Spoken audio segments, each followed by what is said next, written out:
قرآن مجید میں اللہ کہتے ہیں محبوب دیکھیں نا، حضرت سلیمان علیہ السلام نے مطالبہ کیا ولی سے، ادھر دیکھیں میری طرف، حضرت سلیمان نے مطالبہ کیا ولی سے کہ ملکہ بلقیس کا تخت لے کے آؤ۔ یہ سورہ نمل سے کوئی بندہ آیتیں نکال سکتا ہے؟ یہ ولی ہے کسی میں ضرورت؟ فٹافٹ لوگ منکر ہو جاتے ہیں اور اتنا بڑا انکار کرتے ہیں کہ خوف خدا ہی نہیں رکھتے۔ حضرت دیکھیں نا، ساری زندگی اس بحث میں الجھ گئی کہ حضرت غوث اعظم ہاتھ ڈال کے تو کشتی پانی میں ڈوبی، واپس کیسے نکل آئے، ساری زندگی۔ لیکن سورہ نمل سے جناب آصف بن برخیہ کی کرامت نکال سکے تو پھر شرم آنی چاہیے نا کہ حضرت سلیمان کے امتی کی ولایت تو مانتے ہیں اور نبی پاک کے غلاموں کی شان نہیں مانتے، پھر شرم آنی چاہیے نا۔ پھر یہ کتنی ڈھٹائی کی بات، کتنے افسوس کی بات۔ مطالبہ کیا نا حضرت سلیمان نے آصف بن برخیہ سے کہ تخت لاؤ، کیا نا جی؟ حضرت سلیمان علیہ السلام نے یہ نہیں کہا کہ تو ایک عام بندہ ہے، تو کیا کر سکتا ہے، چلا دونوں نفل پڑھ کے اللہ سے دعا کریں۔ بھئی اللہ تعالیٰ معاف کرے، ہم لوگوں نے عقیدے گھر بیٹھ کے بنا لیے، یہ گھڑ دی ہیں لوگوں نے چیزیں۔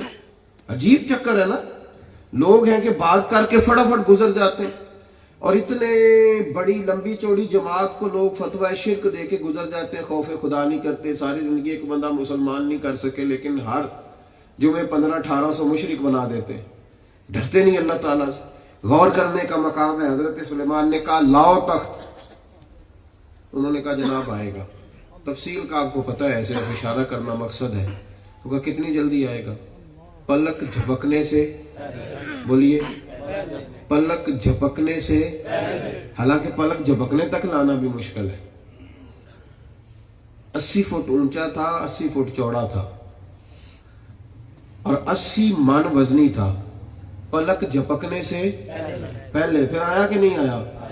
اور جب آیا تو حضرت سلیمان علیہ السلام نے کہا بھائی یہ کیا تیرے پاس شے ہے؟ تو کہنے لگے ھذا من فضل ربی، ھذا من فضل، یہ میرے اللہ کا فضل ہے۔ تو جن پر خالی فضل ہے ان کی یہ کمال ہے، تو جن کے بارے میں اللہ کہتا ہے وَبَشِّرِ الْمُؤْمِنِينَ بِأَنَّ لَهُم مِّنَ اللَّهِ فَضْلًا كَبِيرًا، اے محبوب اپنے غلاموں کو خوشخبری دے دو کہ ان پر میرا فضل نہیں، ان پر تو فضل کبیر ہے، ان پر فضل۔ میں اتنے جوگا نہیں ہوتا، لہذا میں کہتا ہوں دوسرے بھی کیسے کر سکتے ہیں، میں اس قابل ہی نہیں۔ آپ کبھی بڑے جہاز میں بیٹھ جائیں نا جس میں 550 سواری بیٹھتی ہے اور ٹکٹ پہ لکھا ہوتا ہے کہ 40 کلو وزن بھی لے آؤ، یعنی 2.5 من اپنا اور 1 من ساتھ، 3 من کا ایک بندہ اور 550 بندہ۔ مجھے کوئی بندہ کہنا اسے اڑاؤ تو میں کہتا ہوں یہ نہیں اڑ سکتا، سوال ہی نہیں پیدا ہوتا۔ لیکن اگر پائلٹ کی بات ہو، وہ انکار کرتا ہے؟ وہ کہتا ہے نہیں جناب میں اڑا کے بھی دکھاؤں گا اور انشاءاللہ منزل پہ پہنچا کے بھی دکھاؤں گا۔ میں اس قابل نہیں ہوں تو میں دوسروں کا بھی انکار کر دیتا ہوں، میں منکر ہو جاتا ہوں۔ حضرت غوث اعظم جیلانی رضی اللہ تعالیٰ عنہ کی کرامتوں کے بارے میں ملا علی قاری فرماتے ہیں تواتر ہے کرامت۔ اور پھر مجھے بڑی تکلیف ہوتی ہے بعض لوگوں کی بات سن کے، اذیت پہنچتی ہے، درد ہوتا ہے کہ خدا کے بندوں کدھر لے۔ حضرت ملا علی قاری نے مشکات شریف کی شرح لکھی ہے، سارے اسے پڑھتے پڑھاتے ہیں۔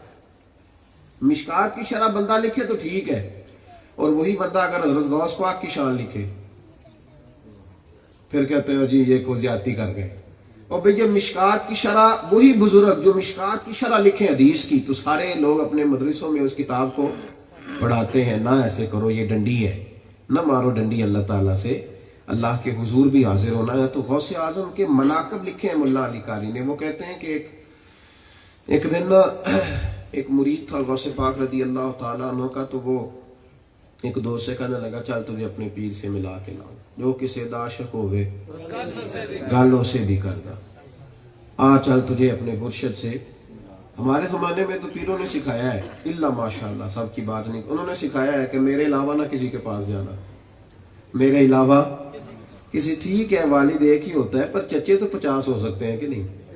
ہم نے کوئی ایسا صوفی نہیں دیکھا جو کہے میرا ایک ہی پیر ہے، کوئی اور استاد نہیں، کوئی اور بزرگ نہیں۔ یہ کیسے ہو سکتا ہے، یہ کس طرح ہے؟ بلکہ امام شورانی تو فرماتے ہیں کمزور بندہ اس طرح کی باتیں کرتا ہے، کمزور۔ آپ فرمایا کرتے تھے میں نے تو اپنے ایک مرید سے کہا ہے میرے جلوے دیکھ لیے جا اب دنیا دیکھ، اگر کوئی میری طرح کا اور نظر آیا تو چلے جانا ورنہ واپس آ جانا۔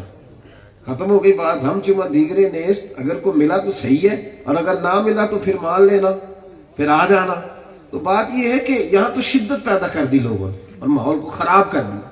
بلکہ اس کا نقصان یہ ہوا, جب میں نے کہا وہ برا ہے, اس نے کہا میں برا ہوں, تو اس کا نقصان یہ ہوا کہ قوم کے سامنے سب کے ویک پوائنٹ آ گئے, سارے برے ٹھہر گئے. حضرت غوث پاک رضی اللہ تعالیٰ عنہ کا وہ مرید کہنے لگا کہ میاں چل تجھے مرشد سے ملا کے لاؤں. کہنے لگا میں نہیں پیروں کے پاس جاتا. اللہ ہی خیر فرمائے, میں پیروں کے پاس میں نہیں جاتا جی, میں کہیں بھی نہیں جاتا. اور یہ میں نے تنقید کرنے والے بندے دیکھے ہیں, اللہ سچا جانتا ہے, اللہ تعالیٰ ہمیں معاف کرے, وہ بیچارے صرف اکیلے سے ہی بچتے ہیں. اور یہ بہت بڑی خارجیت ہے, بندہ تنہا رہ جاتا ہے دنیا میں, اس کا کوئی بھی نہیں ہوتا. اور وہ یہ سمجھتا ہے کہ میں تنقید کر رہا ہوں تو کوئی مجھے پوچھنے والا نہیں. امام غزالی رحمۃ اللہ علیہ سے ایک شخص نے کہا تھا لوگ مجھ سے پیار نہیں کرتے. فرمایا تو جھوٹ بولتا ہے, اپنے دل پہ توجہ کر, تو ہی نہیں کسی سے پیار کرتا, ورنہ اگر تو لوگوں سے پیار کرے تو دنیا بھی تجھ سے بڑا ہی پیار کرے.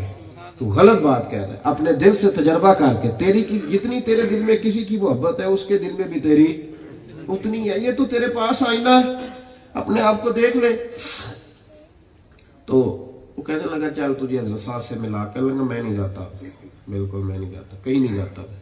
چلو جی ٹھیک ہو گیا, تو کہیں نہیں جاتا تو نہ جا. اس نے پھر کوشش کی, یار تھا نا, وہ لے کے جب گیا غوث پاک کی بارگاہ میں آ گئے. غوث اعظم کے استقبل میں نا جو آپ نے حویلی بنائی تھی, جب پہنچے نا, یہ ملا علی قاری نے لکھا ہے, تو وہاں 50 گھوڑے بندے تھے, اور عربی نسل کے موٹے تازے تگڑے گھوڑے. اب پیر صاحب کے دروازے پہ تو ایک بھی گاڑی آ جائے تو مصیبت بن جاتی ہے, اور پوری 50. بھئی ہم تو روٹی بھی نہیں پوری دیتے, تو اس نے پوری گاڑی لے لی ہے, یہ کیسے ہو گیا؟ 50 اللہ خیر کرے گھوڑے. یہ گھوڑے اس وقت سواری کر, یوں سمجھ لیں گاڑیاں ہی ہوتی. تو اس نے پہلے جاتے ہی کہا کہ یار پیرانو کوئی سمجھا ہے کہ گڈی نال بھی کام چل جاتا ہے. جی وہ پتا جی نا تمہیں ملاد تے 11ویں تے لوکاں نوں ماڑے بھی سارے یاد آ جاندے ہیں جی. کہندے ماڑے نوں دے چھڑنا سی, اپنے منڈے دے ولیمے تے کوئی ماڑا نہیں یاد ہوندا, اس وقت سب ٹھیک. اس نے کہا یار ایک گھوڑے سے بھی کام چل سکتا ہے. پیر نے 50 رکھے. اب بیچارہ سادہ آدمی تھا, جواب کوئی نہیں تھا, چپ کر گیا. کہنے لگے یار میں کیا کہہ سکتا ہوں, بات تو تیری ٹھیک ہے, سواری کرنی ہو تو ایک گھوڑا بھی کافی ہے. تو چلو ٹھیک ہے, حضرت صاحب سے کبھی ہوئی بات تو وضاحت لوں گا. اپنے وضاحت نہیں لیتے, جن کو وضاحتوں کی ضرورت پڑتی ہے ان کی طبیعتوں میں کھوٹ ہوتا ہے. اپنوں نے بھی کبھی وضاحت لی. وضاحت تو ملزم دیتا ہے مجرم بننے سے بچنے کے لیے. تو جو وضاحتیں مانگتے ہیں وہ اپنے ان میں کمزوری ہوتی ہے. اس نے وضاحت کیسے مانگی, یہ کیا بات ہوئی کہ پوچھتا پھرتا یہ کیسے ہوا وہ کیسے ہوا, اپنا کس طرح کرے. اللہ اکبر. تو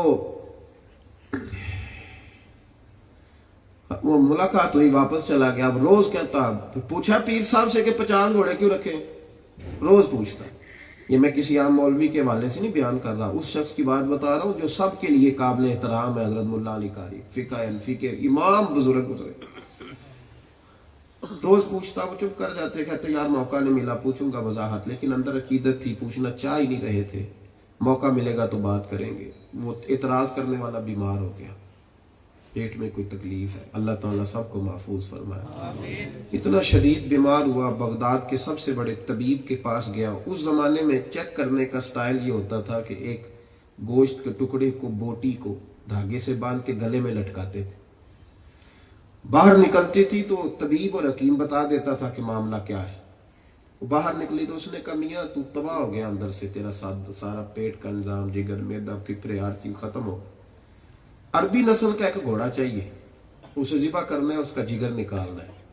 اس جگر کے ایک ٹکڑے سے دوائی بنے گی تیری, اور 50 دفعہ تو نے وہ دوائی کھانی ہے. 50 گھوڑے ہوں گے تو کام چلے گا.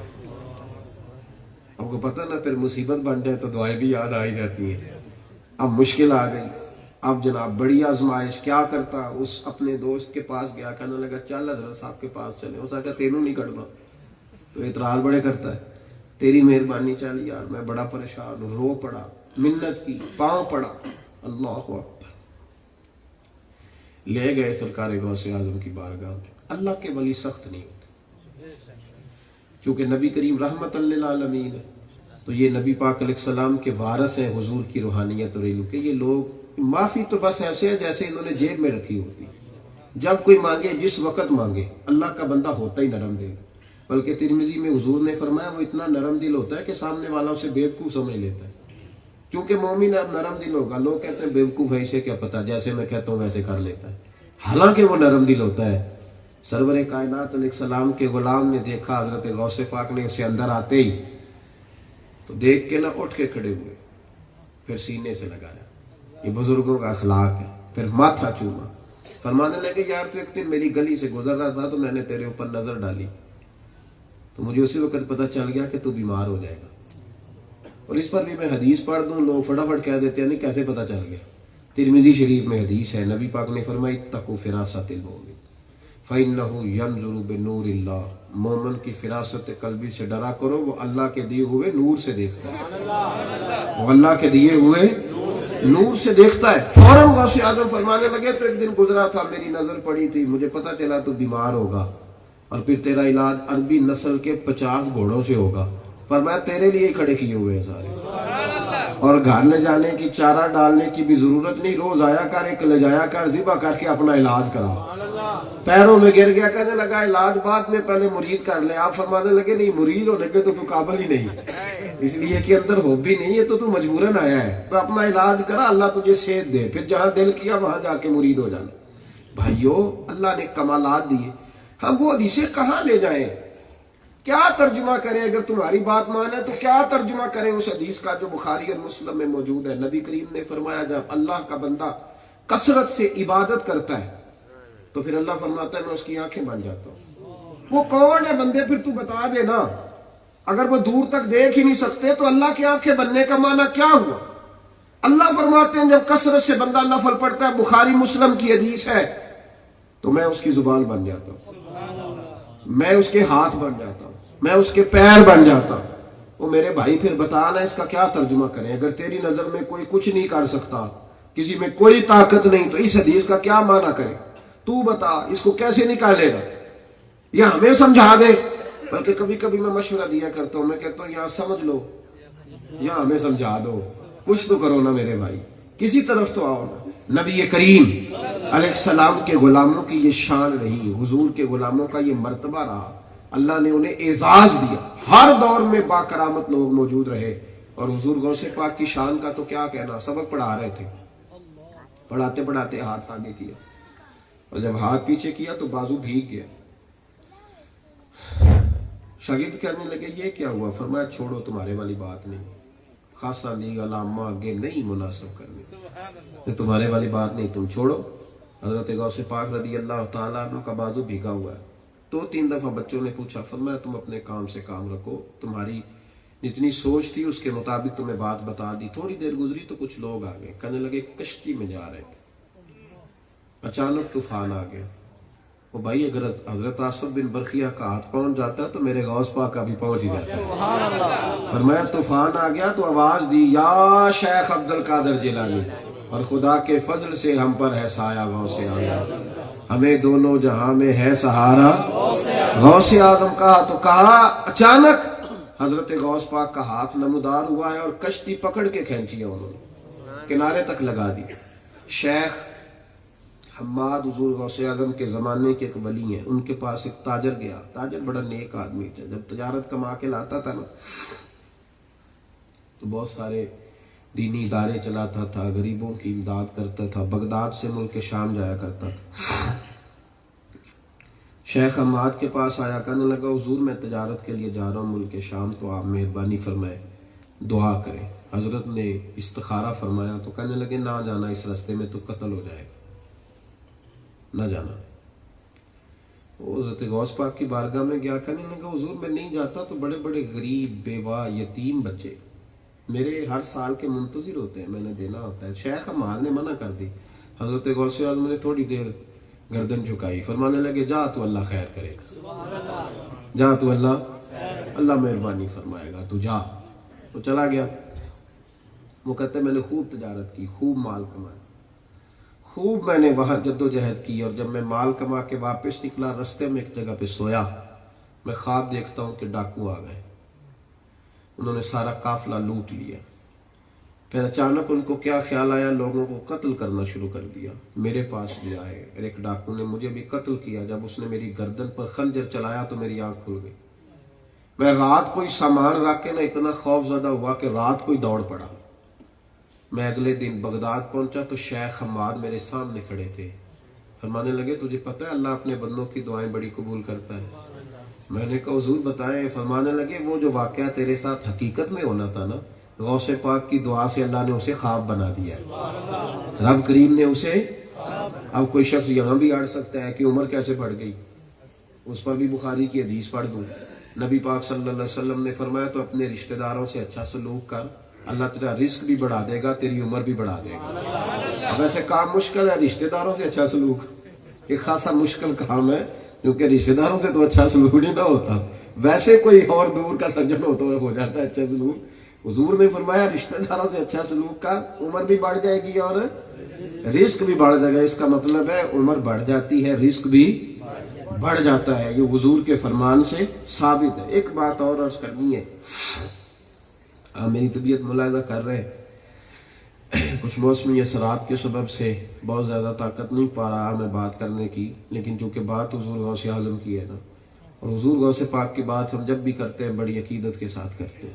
حضرت غوث اعظم کا ذکر روح کی غذا ہے، اور ان کی بات جو ہوتی ہے وہ دل کو بڑا ٹھنڈا کرتی ہے، بڑا تابع کرتی ہے، بڑا خوبصورت بناتی ہے۔ حضرت سیدنا غوث پاک رضی اللہ تعالی عنہ کے پاس ایک بوڑھی اماں آئی، اپنا بیٹا چھوڑ گئی، کہنے لگی پیر صاحب میں چاہتی ہوں کہ یہ آپ کے جیسا بن جائے۔ ہوتے ہیں نا بعض لوگ، وہ کہتے ہیں کہ یہ نا آپ جیسا بن جائے۔ میرے پاس بھی کئی لوگ آ کے کہتے ہیں، تو میں کہتا نہیں دعا کریں اللہ اسے اچھا بنائے، ہم جیسا بن کے اس نے کیا کرنا ہے، اللہ تعالیٰ ہمیں بھی اچھا بنائے، اسے بھی اچھا بنائے۔ یہ جناب لے لیں بچہ اپنے جیسا بنا دے۔ تو غوث اعظم نے فرمایا ٹھیک ہے رکھ لوں، کہا ہاں۔ تو اب تو خیر نہیں نا مار سکتے، سوال ہی نہیں پیدا ہوتا، بچے کو آپ مار کے جائیں گے کدھر؟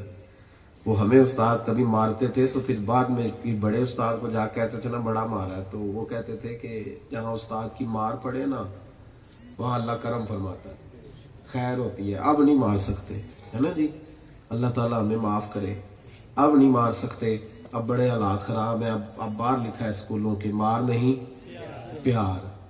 تو اللہ تعالیٰ خیر ہی فرمائے، پیار ہی ہوتا ہے، مار بھی اسی کو پڑتی ہے جس سے انسان پیار کرتا ہے۔ کبھی کسی نے گلی میں جاتے بھی کسی پہ غصہ کیا ہے، کسی اپنے پہ غصہ آتا ہے انسان کو، عام دام برسر مطلب۔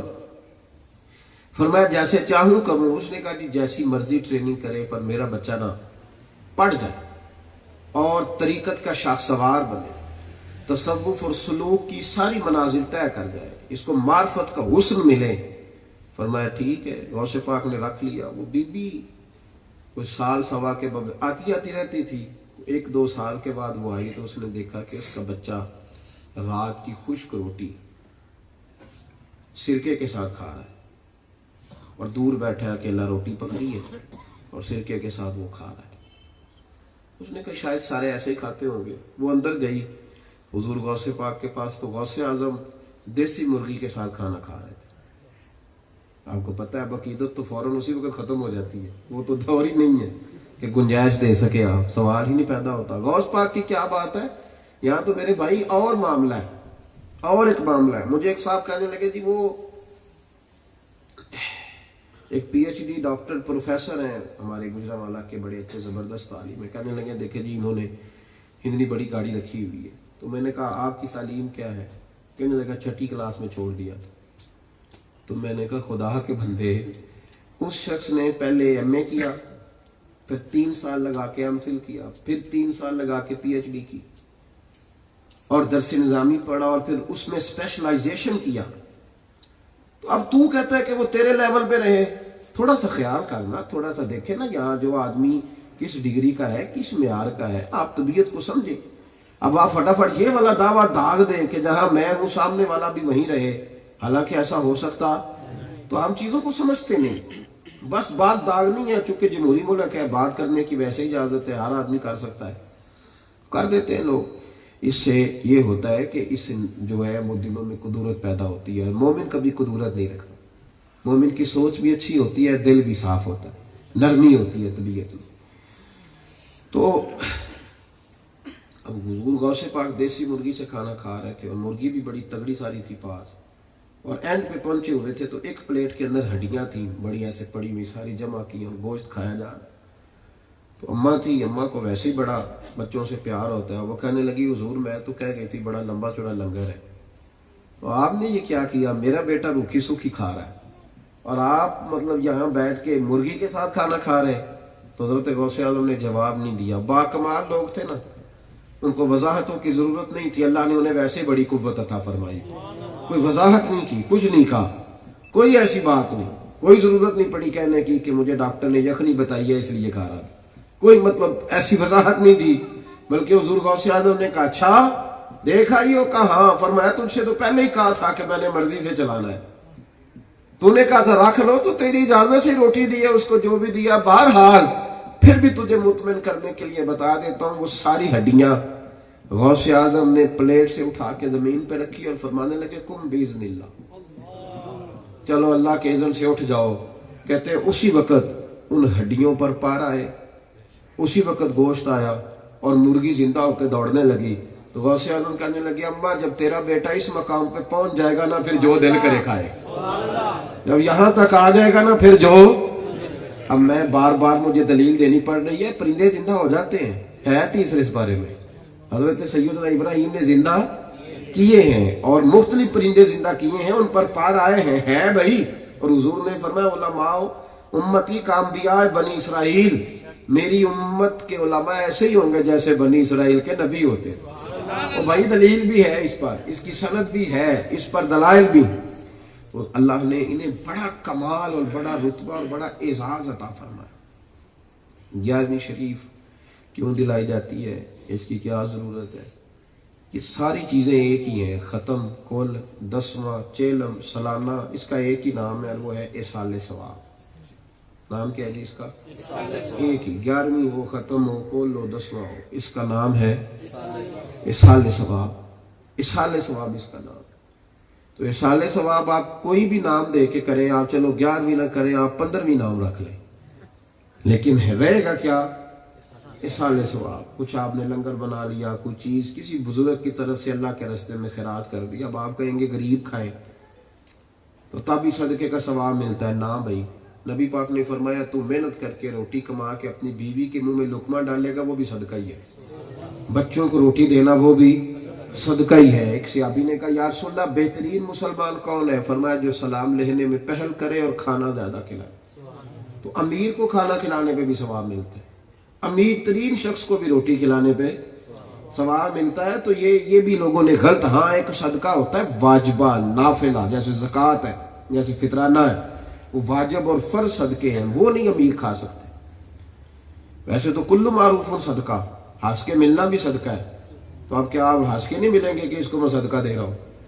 اور پھر ایک اور بات بھی یہاں بڑی توجہ سے سن لیں، بات مسئلہ مجھے یاد آ گیا، میں بتا دوں، کئی دفعہ کام آ جاتی ہے بات۔ جب آپ نے کسی کو صدقہ دے دیا نا، دے کے مالک بنا دی، توجہ ہے میری بات پر؟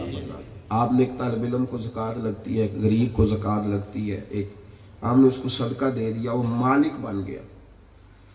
یہ اس لیے بتا رہا ہوں کہ ایک بڑے دکھی ہو کے ایک شخص نے مجھ سے پوچھا، اس نے کہا میں غریب ہوں، صدقہ خیرات لیتا ہوں، تو میرے رشتہ دار مجھے جتلا جاتے ہیں، کسی کو چائے بھی پوچھوں تو کہتے ہیں جی اسی نہیں تجھے صدقہ لینا ہے۔ وہ بیچارہ صحیح معذور ہے، غریب آگے، اس نے مجھ سے مسئلہ پوچھا، میرا بڑا دل دکھی ہوا ہے کہ یار یہ کتنی غلط بات، کہتے چائے تک نہیں پیتے، کہتے تو صدقہ خیرات لیتا ہے، تو آپ صدقہ نہ دیں بھائی اسے، ویسے آپ اس کو کہیں گے لو بھائی مہربانی ہے، اتنے اگر آپ سیانے ہیں تو مدد کریں، بجائے اس کے کہ غریب کو رسوا کر رہے۔ کہنے لگی حضرت جی میرے لیے کیا حکم ہے؟ تو پھر میں نے انہیں کہا کہ تم اب کوئی آئے نا اسے دلیل دینا، سمجھانا بات۔ آپ نے کسی کو صدقہ غریب کو دے دیا تو جب وہ اس کا مالک بن گیا نا، وہ صدقہ نہیں رہا، اب وہ اس کی ملکیت ہے۔ نہیں سمجھ آئی بات کی؟ یہ اب اس کی ملکیت ہے۔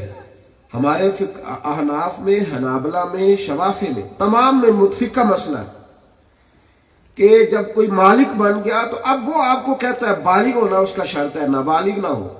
وہ اگر آپ کو کہتا ہے کھا لو تو آپ اس کے ساتھ بیٹھ کے کھائیں گے، تو آپ وہ کھانا غلط نہیں ہے، وہ آپ کو دعوت دے، آپ کھا سکتے ہیں۔ دلیل ایک صحابیہ تھی نبی پاک صلی اللہ علیہ وسلم، وہ کہتی ہیں حضور میرے گھر میں غریبنی تھی، گویا حضور مجھے عزت دینے آئے، سرکار میرے گھر آئے تو میں نے صدقہ مجھے کسی نے دیا تھا تو میں نے گوشت پکایا ہوا تھا، تو کہتے ہیں سرکار نے نا محبت کے ساتھ، امیر کے گھر جا کے تو سارے کہتے ہیں نا جو میرا ہے وہ تیرا ہے، تو جو تیرا ہے وہ ماڑے نہیں جی ان جانے، انہوں پتہ ہے کیا دوجے فکرے تے مصیبت بن جانی، اس کو نہیں کہتے، تگڑے بندے نوں جفا مار کے کہتے ہیں جو میرا ہو تو جو تیرا ہو، بندہ جو مطلب معیار کا ہے فٹافٹ جرانا لگ جاتا ہے۔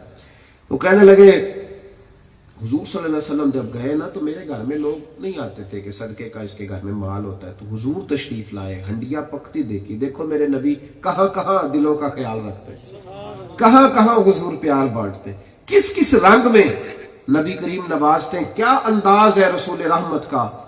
کہتے ہیں حضور نے نا سالن میں سے بوٹی نکالی، پلیٹ میں رکھی، اللہ خود کہتے ہیں مجھے یوں لگا کہ آج دنیا کی سب سے خوش نصیب بی بی میں ہی ہوں، جس کی ہنڈیا سے خود حضور نے بوٹی نکالی، لقمہ نکالا، اور حضور جب کھانے لگے تو میں نے کہا یا رسول اللہ یہ صدقہ ہے، حضور نے فرمایا صدقہ تیرے لیے تھا، میں تجھ سے لے رہا ہوں، میرے لیے تحفہ ہی ہے، صدقہ تیرے لیے تھا، اب میں چونکہ تجھ سے لے رہا ہوں تو دے رہی ہے، اب تیرے اوپر تو زکوٰۃ فرض نہیں نا، تو نے زکوٰۃ مجھے دے رہی، تو لہذا یہ میرے لیے تحفہ ہے۔ اس لیے میرے عزیزوں یہ یاد رکھے کہ 11ویں شریف یا آپ کسی شخص کو جب آپ کھانا کھلا رہے ہوتے ہیں تو یہ عجیب لوگوں نے کنڈیشن لگا دی ہے کہ وہ صرف غریب کھائیں، ہاں اگر غریب آدمی ہی کھائے، اب تو غریبوں کے معاملے میں بھی لوگ بڑا پریشان کرتے ہیں، کہتے مینوں کی پتہ ہے انہیں اندر مال دبیا ہوئے دسو دے دیا بھتیجے نوں زکوٰۃ کے نام، تو اتنی تفتیش تو کیوں کرتا ہے بھائی، چل مہربانی کر دے دے جیڑا کو 10,000 دینا ہے، اتنی مطلب شرطیں۔ امام شافعی سے ایک شخص نے کہا تھا کہ حضور بندہ ہی نہیں کوئی مستحق ملتا، دینے کو دل تو کرتا ہے، امام سب چپ کر گئے، اس نے کہا جی آپ نے جواب نہیں دیا، آپ خاموش ہو گئے، پھر کہنے لگا جی فرمائے، آپ فرمانے لگے یار مجھے تو لگتا ہے تجھے بھی اللہ نے جو کچھ دیا تو بھی مستحق نہیں تھا، اس نے فضل سے دے دیا ہے، جب تجھے اللہ نے نہیں دیکھا کہ تو مستحق ہے کہ نہیں تو تھرمامیٹر لے کے اللہ کے بندے ٹٹولتا پھرتا ہے کہ مستحق ہے کہ نہیں، فرمایا جا کچھ ہے دینی ہے تو دے، اتنی بحث نہ کر، میرا مطلب ہے کیا۔ ایک صاحب ایک دفعہ میرے پاس بھی آ گئے، محبت کی بات ہے، آ کہنے لگے کچھ پیسے خرچ کرنے ہیں، کچھ جگہ بتائیں، تو میں ہنس پڑا، کہنے لگے آپ ہنسے کیوں ہیں یہ بتائیں، میں نے کہا یار ویسے ہی ہنس دیا ہے، آپ بتائیں کیا خرچ کرنا ہے، کہتے ہیں میں کو 5-6 ہزار روپیہ دینا ہے، میں کہا سڑک بنوا دی، اتنی تفتیش کرنے کی کیا ضرورت ہے، کیا کسی کو دے، یہ تو کسی گلے میں ڈال دیتا، تو کہنے لگے آپ نے کیا کہہ دیا، میں کہتے ہیں حسن تو نہیں سی سمجھ آئی، تو میرا سجے ہے میں نے پہلا بھی پتا سی تو کی کرتا ہے، عجیب بات ہے، عجیب فلسفہ ہے جناب، اور بڑی عجیب و غریب، یاد آ گئی بات، پتہ نہیں پیار کی بات ہے۔ ہم نے ایک دفعہ کراچی سے واپس ایئرپورٹ پہ آئے تو ایک آدمی بار بار کہہ رہا تھا کوئی حکم ہو تو بتاؤ، تو میرے ساتھ میرا ایک کراچی کا دوست ہے، وہ پنساری ہے، جڑی بوٹیوں کا کام کرتے ہیں، تو ہے بڑے ماشاءاللہ چاقو چوبند، سوز والے، پیار والے، بڑے زبردست ان کی طبیعت ہے، خوش مزاج، خوش لباس، تو وہ بار بار دوست کا ہوتا ہے نا بات میں تقیہ کلام کو حکم ہو تو بتاؤ، تو میرے ذریعے سے ملاقات ہو گئی ان سے، تو بار بار مجھ سے بھی کہے ان سے بھی تو حکم ہو تو بتانا، کہنے لگا جی نہیں کوئی نہیں اللہ جزائے خیر، نہیں جی حکم ہو تو بتانا، تو 2-3 دفعہ کہا، تو میں نے اس کو دبایا ہوا تھا، مجھے اپنے دوست کا پتہ تھا کہ یہ بڑا زبردست جملہ کہتا ہے، بندہ پریشان ہی ہو جاتا ہے، اس نے کہا میرے ساتھ وہ پھر کوئی بات چھیڑے تو وہ پھر کہے نہیں کوئی حکم ہوا تو بتانا، تو حکیم صاحب کہنے لگے سب انہیں نہیں سکول لینا، میں نے حکم داسی لین دیو، آپ نے تو مجھے بڑا دبایا تو بتا لینے لو، کیا کہا جناب، کہتا کوئی حکم ہوا تو بتانا، کہنے لگا کراچی میں امن کرا دو، ہم بڑے پریشان ہیں، یہ حکم ہے، چپ کر گیا۔ آپ حکم کیوں پوچھ رہے ہیں، مطلب اتنی لمبی چوڑی بات، 5-6 ہزار روپے اللہ کے راستے میں دینا ہے اور آپ نے 15-16 ہزار بندے سے پوچھ لیے کدھر دینا ہے، کس کو لگتا ہے۔ نبی کریم علیہ السلام نے تو یہاں تک فرمایا ہے کہ ایک بندہ دینے نکلا تھا تو غلطی سے چور کو دے آیا، صدقہ دینے نکلا تھا تو غلطی سے طوائف کو دے آیا، صدقہ دینے نکلا تھا تو غلطی سے سیٹھ کو دے آیا، اور جا کے اس نے اپنے زمانے کے نبی سے کہا تو وہ پیغمبر کہنے لگے تیرا 3 دن ہی ہو گیا، تیرا 3 دن ہی ہو گیا، کیونکہ تو نے تو اللہ کی رضا کے لیے دیا ہے۔ تو اس لیے الجھے نہ، الجھاؤ نہیں پیدا کرے بزرگان دین کے۔ ہاں بزرگ ہو کوئی ویسے لمبے بال رکھ کے اور زیادہ ٹال پہن کے نہ بیٹھ جائے. کوئی بزرگ ہو، حضور غوث پاک سے جب کسی نے پوچھا تھا نا کہ آپ کو یہ بزرگی کیسے ملی، تو فرمایا دراست العلم حتی صرت کتبہ، میں تو علم دین ہی پڑھتا پڑھاتا رہا ہوں تو اللہ نے مجھے کتب بنا دیا. میں تو قرآن پڑھ کے حدیث پڑھ کے کتب بن گیا. کوئی چیز ہو، ایسے نہ ہو کہ بس ٹھیک ہے 2 4 10 کرامتیں بیان کر کے نفسیاتی طور پہ لوگوں کو قابو کیا ہوا ہو. ایسے نہ ہو، کوئی چیز ہو، کوئی اللہ رسول کا ذکر ہو، کوئی تربیت ہو، کوئی روحانیت ہو، کوئی معیار. اس انداز میں دین کا کام کریں. غوث اعظم کا تذکرہ ہر جگہ پہ، ہر جگہ پہ ہے. غوث پاک کا تذکرہ ہر جگہ، جہاں جہاں لوگ اللہ کی توحید کو ماننے والے ہیں، نبی پاک کو رسالت کو ماننے والے ہیں، وہاں وہاں غوث پاک رضی اللہ تعالیٰ عنہ کا ذکر. میں آپ کو پتہ ہے ایک لمبے طویل سفر سے آیا ہوں، تو جس اجتماع میں میں نے سب سے زیادہ برطانیہ میں چتھا میل کی ایک مسجد ہے، وہ اس طرح تعمیر ہو رہی ہے کہ اس میں ایک وقت میں 4000 نمازی نماز پڑھ سکے. اور وہاں جو سب سے بڑی کانفرنس ہوئی، دنیا کے مختلف ممالک سے لوگ موجود تھے، وہ بھی حضرت غوث پاک کی شان میں ہوئی، غوث اعظم کی شان میں. اور دنیا مناقب کہہ رہی ہے، بڑے بڑے رنگ میں لوگ ذکر کر رہے ہیں. تو بھائی یہاں تو لوگ بڑا ہچکچاتے ہیں، بڑے پریشان ہوتے ہیں، لیکن یہ وہ لوگ ہیں جنہیں اللہ نے 4 دانگے عالم میں عزت عطا فرمائی. اعلیٰ حضرت نے کہا تھا تو گھٹائے کسی کے نہ گھٹا ہے نہ گھٹے گا، جب بڑھائے تجھے بڑھانے والا اللہ دے گا. اللہ کسی کو بڑھاتا ہے تو پھر انسان گھٹ سکتا. اللہ کی بارگاہ میں دعا کرتا ہوں اللہ تعالیٰ اس گھر میں خیر و کرم فرما، آنے جانے والوں کو برکتیں عطا کر، رحمتوں سے مالا مال کرے. آخر دعوانا الحمدللہ.